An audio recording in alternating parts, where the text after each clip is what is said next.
السلام عليكم ورحمة الله وبركاته. معاكم كابتن خالد. معانا النهاردة مستر مازن. زي ما انتم شايفين دلوقتي ماشيين في الإقماع خط مستقيم، بنتدرب فيها على حساسية الحوادات في الدركسيون اللي هي اللمسة الخفيفة على الطريق السريع، وبنتدرب على احنا لو كنا في الزحمة او في ما بيننا عربيات سواء يمين او شمال بنقدر ان احنا ندخل العربية في وسطهم بدون ما نخاف او يحصل فيه توتر او قلق او ان انا هخبط ولا لا، دي هتجيبني ولا لا، والكلام ده كله.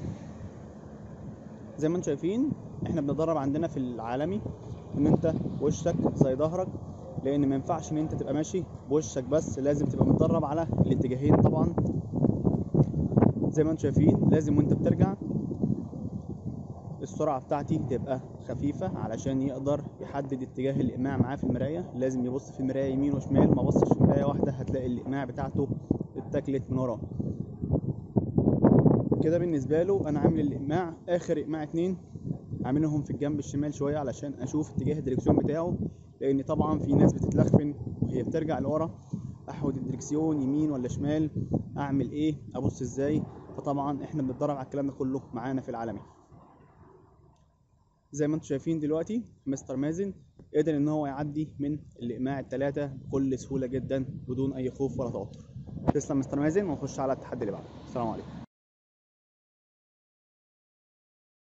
السلام عليكم ورحمه الله وبركاته. معاكم كابتن خالد. معانا النهارده مستر مازن. زي ما انتم شايفين دلوقتي بنعمل التخطي او بمعنى اصح التفادي من العربيه اللي واقفه قدامنا او العطلانه قدامنا. زي ما انتم شايفين دلوقتي عملناها من الجنب الناحيه اليمين، دلوقتي هنلف ونعملها من ناحيه الجنب الشمال. بنعمل التخطي ليه؟ علشان لما نكون ماشيين على طريق وفي ميكروباص واقف قدامنا سواء عطلان او بيحمل او نقدر ان احنا نتفاداه، ونقدر ان احنا نقدر نطلع منه بكل سهوله. طبعا في من نوعين من التخطي: التخطي من على مسافه بعيده والتخطي من على قرب. التخطي من على قرب طبعا دايما بيكون اصعب، بنعمله ان انت يكون بينك وبين العربيه اللي قدامك يا دوبك مسافه الامان اللي انت بتبقى شايف بيها بس الكاوتش بتاع العربيه اللي قدامك اللي هم ورا. زي ما انتم شايفين هبتدي اعملها من الاتجاه التاني دلوقتي. لازم تبقى متدرب عليها كويس عشان تعرف تتمكن منها على الطريق، علشان لو طلعت على الطريق معرفتش تعملها هتخبط في اللي جنبك. شكرا مستر مازن. السلام عليكم ورحمة الله وبركاته. معاكم كابتن خالد. معانا النهاردة مستر مازن. زي ما انتم شايفين دلوقتي بنعمل الركنة العمودي على الرصيف. طبعا الركنة ديت منها ركنة ومنها في بعض الشركات بتعمل اختبار حرف ال، فده بيبقى يعتبر نفس الكلام. زي ما انتم شايفين دلوقتي معانا مستر مازن هيبتدي ان هو يرجع على الاقماع. لازم طبعا السرعة تكون مناسبة، لازم الزاوية تكون ظاهرة معاه في المراية، لازم حركة ايده في الدركسيون تكون مظبوطة، والا ان هيخبط معاه الاقماع.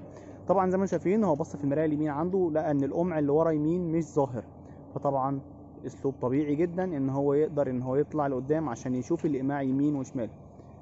ده التصرف الطبيعي وده التصرف الصح. زي ما انتم شايفين دلوقتي هيبتدي ان هو يبص يمين وشمال عشان يقدر يظبط الزاويه بتاعته. طبعا السرعه بتاعته مناسبه جدا، الزاويه بتاعته بتتظبط على حسب ما عينه بتروح وعلى حسب ما ايده بتظبطها. زي ما انتم شايفين ما شاء الله عليه قدر ان هو يظبطها اليمين والشمال.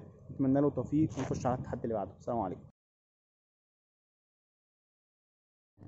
السلام عليكم ورحمة الله وبركاته. معاكم كابتن خالد. معانا النهاردة مستر مازن. زي ما انتم شايفين دلوقتي بنعمل الإقماع في الركنة العمودي والموازي للرصيف. دلوقتي احنا شغالين في الركنة الموازي للرصيف علشان نقدر نظبط معانا الركنات، نقدر نشوف الحساسية بتاعت رجلينا على الفرامل والبنزين والدبرياج، نقدر نشوف الحساسية بتاعت ايدينا في الدريكسيون بتظبط الزاوية بتاعتنا ولا لأ، وفي نفس الوقت المراية بتاعتنا شايفة كويس في المراية في الإقماع وشايفة الرصيف كويس ولا لأ.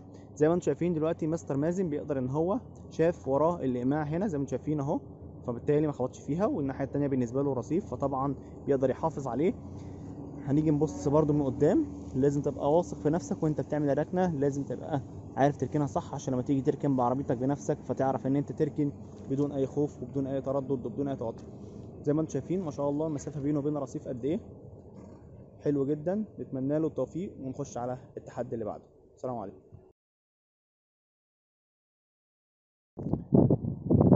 السلام عليكم ورحمة الله وبركاته. معاكم كابتن خالد، ومعانا النهارده مستر مازن. زي ما انتم شايفين دلوقتي في الإقماع حرف يو بنقدر ان احنا نظبط اللف بتاعنا زي ما ظبطنا الخط المستقيم وزي ما ظبطنا معانا التخطي بتاع العربية.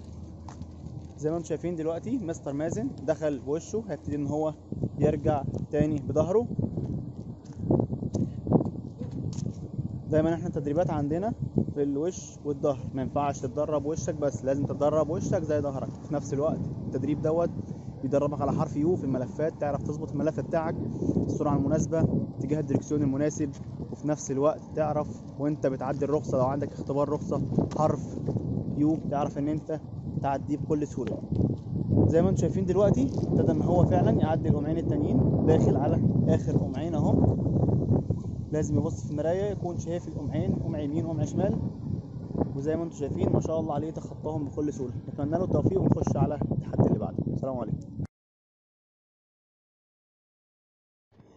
السلام عليكم ورحمه الله وبركاته. معاكم كابتن خالد. معانا النهارده مستر مازن. زي ما انتم شايفين دلوقتي ماشيين في الزجزاج او حرف اس للرخصه.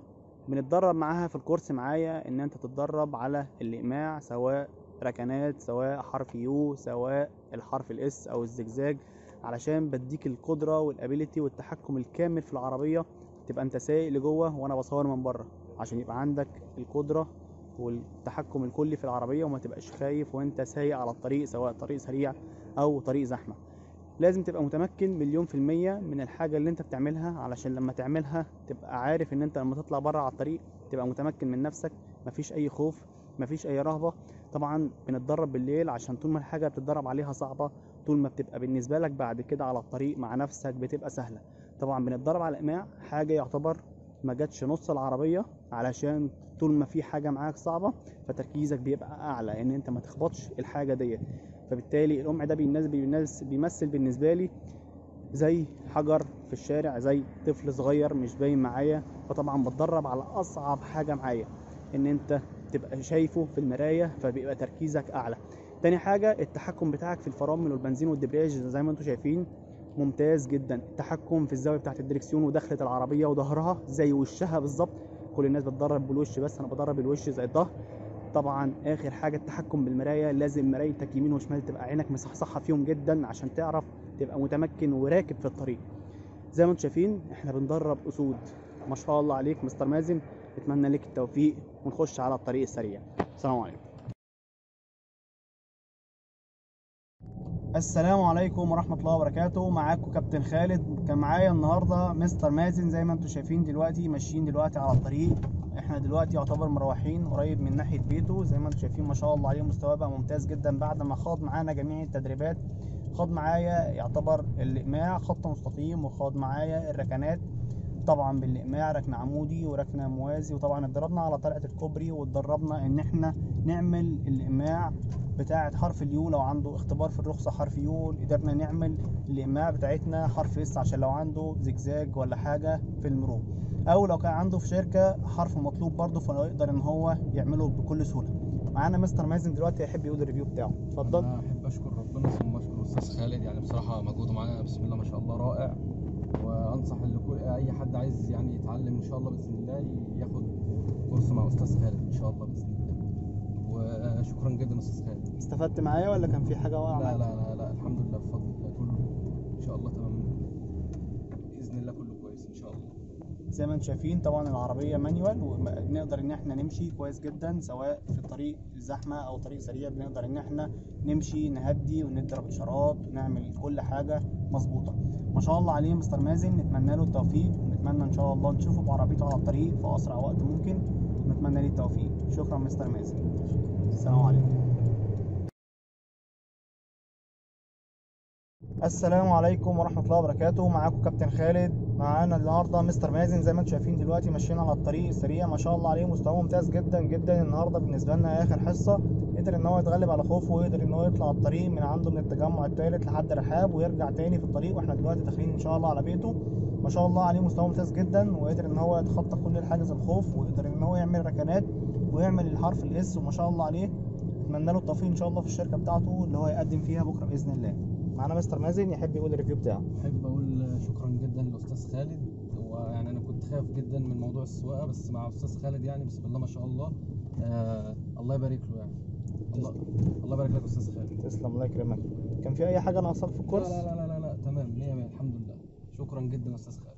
عفوا، ان شاء الله، وان شاء الله نتمنى لك الخير والتوفيق، ويطلع ان شاء الله بالنجاح في الشركه اللي انت تقدم فيها. ان شاء الله. شكرا يا مستر مازن. السلام عليكم. الف سلامه.